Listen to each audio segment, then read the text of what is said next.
how to draft and maintain a variation log. So everybody in projects who are working in major projects come across the term variations. But we rarely get educated how to draft and maintain this log.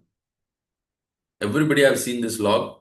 Mostly this will be handed over when you join newly, or it will be used by the companies for so many years, and they will never be touched or modified for a long period of years. So today we'll be discussing about how to draft and maintain a variation log. Why a variation log is critical?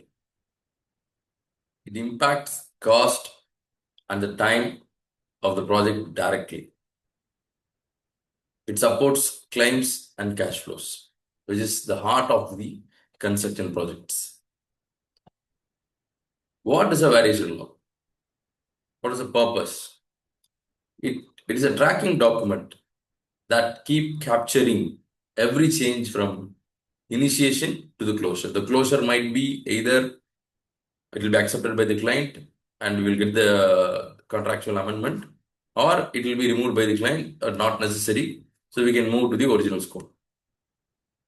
So what is a core structure? What are the, if it is an Excel sheet, what are the columns it should have?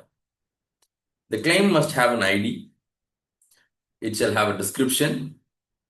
And what is the origin of the variation? What is the instruction reference, if any? Most variations comes without any instruction reference. That will be either email or phone calls, sometimes even WhatsApp. So what is the clause that gives the entitlement for the contractor for the claim? And what is the cost? What is the time and what is the status? This is not just for the contractor. An engineer has to seriously maintain this even though the contractor is not maintaining. The contractor is not maintaining. It doesn't mean that he comes up with the claim in later stage, because if a consultant or a lawyer will come in and they will consolidate everything and they will come back. So better to track yourself, and you can write the cost impact like nil for the PMCs when you have your own interpretation of the contracts. So what are the mandatory controls? Even though you don't have time in plugging everything on the same day, but you do this. You have an ID, you have a cross-reference, what is the class, and what is the version? Okay, if the change keeps changing, that will be the change. When it initiates, it will be different. But when you start communicating, it gives more detail and the version of the claim may change. Sources triggering the variations. Every department of an EPC triggers variation, irrespectively. You name whatever department you have, they will trigger variation. But commonly, if you see revised drawings, scope changes, site instructions, unforeseen site conditions, these are the common grounds where variations usually occur. You have a safety department. If claim arises from safety department, yes, claims come from safety department. Claims come from QA/QC. If you have an NCR and you refute to the NCR, that is any defective work, then there it raises a variation, because the client says that it is a defective work and you are rectifying it. Whereas the contractor says it's not a defective work, it's an additional work, I'm doing it additionally. So wherever you have a department, engineering, procurement, construction, commissioning, everything triggers variation. Drafting descriptions. So let's be factual. Don't write emotional stories. Be specific. Describe what changed, why, and when. Everything have an impact on the cost and time. So these are not just what, why, when. All the three has a direct impact on the cost and time. Capturing the entitlement clauses. So once you identify the variation, you just refer the entitlement under the contract clauses. And if that has any calculations for the variations, please use that calculations for calculating your variations. If there is no, then go for the industrial standard, or you can go for the previous projects you have executed with the same client. But most BOQ contracts have if there is a variation, how it has to be calculated. But it comes a bit difficult for a lump sum contract because the nature of the lump sum is to avoid all these BOQs. So artificial changes will not have any calculation methodologies in lump sum contracts. Time impact. This is a very frequent experience in my consulting. All the variations would have been claimed as cost. Once the cost is claimed, the contractor is happy and they just go happily to do the execution. Please note that if the variation has a critical path impact, you have a time impact and there will be delay in project, and the contractor will end up in indirect costs which he is not aware of. So every variation not just comes with the cost, it comes with time. The time, it's not affecting the critical path, it's fine, but most variations will affect the critical path. So better to calculate the time, so link to the program, link to the activity IDs.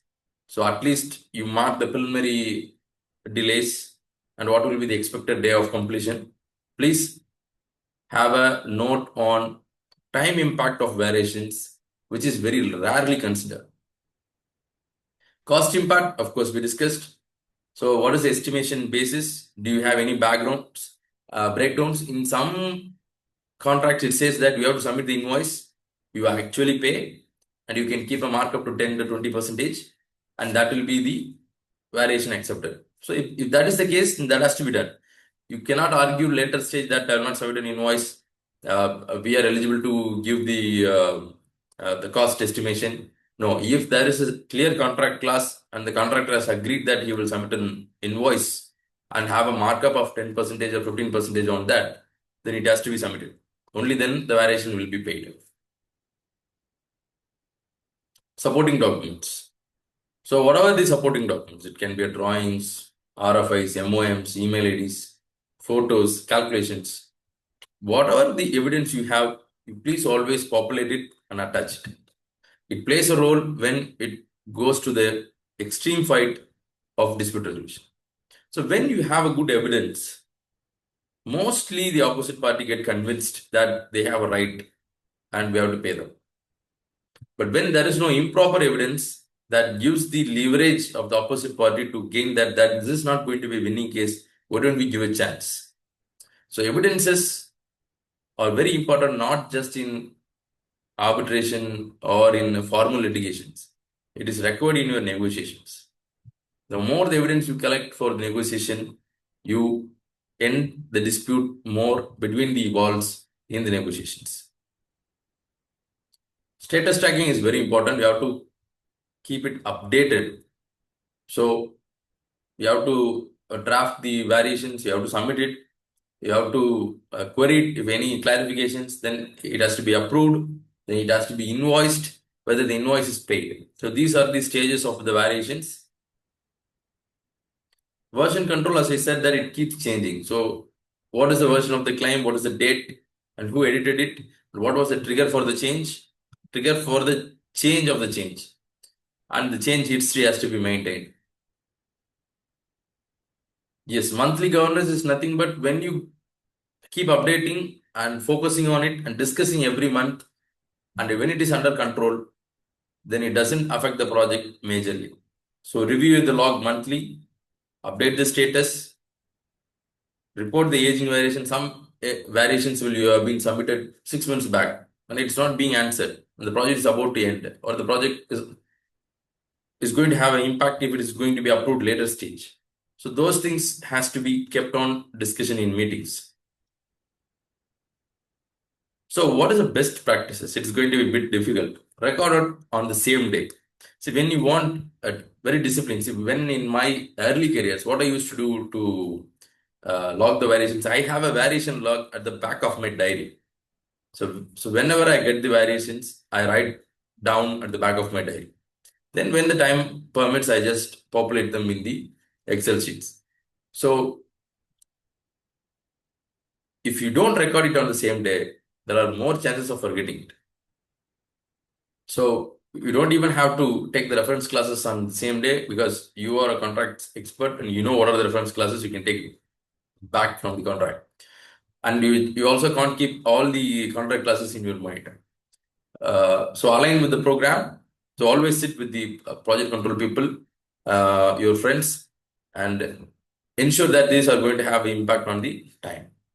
So the variation log is something that it has to be kept ready at all times. So updating weekly is very, very, very optimal. So at any given point of time, what is your project budget and what is the estimated budget of completion? The estimated budget of completion includes the claims. So that will trigger the discussion with your client and to close the variation. Thanks for watching.